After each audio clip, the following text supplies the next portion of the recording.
নমস্কাৰ বন্ধু বান্ধৱীসকল, মোৰ চেনেলৰ অন্য এটা ভিডিঅ'লৈ আপোনালোক সকলোকে পুনৰবাৰ স্বাগতম জনাইছোঁ। কি খবৰ আপোনালোকৰ?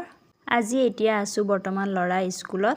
আমাৰ ল'ৰা স্কুলৰ মিছ এগৰাকী গিৰিয়েক ঢুকাল। তাকে আমি গাৰ্জেনখিনি আজি স্কুলৰ পৰা খবৰ ল'বলৈ যাবলৈ ওলাইছোঁ। মিছগৰাকী ঘৰলৈ যাবলৈ কাৰণে আমি টেম্পু ঠিক কৰিছোঁ। এতিয়া আমি স্কুলৰ মুখতে ৰখি আছোঁ। সকলোখিনি টেম্পু আহি পোৱাহি নাই। মিছৰ ঘৰলৈ বজাৰ কৰি নিবৰ কাৰণে এতিয়া পইচা তুলি আছে।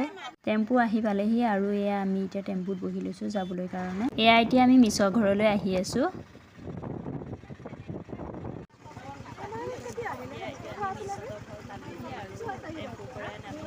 আৰু এইটোৱে হৈছে মিছৰ ঘৰ। এতিয়া আমি মিছৰ ঘৰত সকলোৱে বহি আছোঁ। এতিয়া আমাক সকলোকে বুট কল খাবলৈ দিছে। আৰু এইফালে সেইগৰাকী হৈছে মিছলৈ বহুত বেয়াও লাগিছে, কিন্তু উপায়টো নাই। এতিয়া আমি মিছৰ ঘৰৰ পৰা যাবলৈ ওলাইছোঁ। এতিয়া আমি ঘৰলৈ যাবলৈ বুলি টেম্পুত উঠিবলৈ আহিছোঁ। এতিয়া আমি মিছৰ ঘৰৰ পৰা স্কুল আহি পাই গ'লোহি। স্কুলৰ পৰা এতিয়া আমি সকলো ঘৰা ঘৰি যামগৈ। আজি ভিডিঅ'টো আৰু বেছি দীঘলীয়া কৰি নাথাকোঁ। আজি ভিডিঅ'টো ইমানেই আছিলে। নেক্সট এটা ভিডিঅ'ৰ সৈতে আকৌ লগ পোৱা আশাৰে আজিলৈ আহিছোঁ। তেন্তে বাই বাই।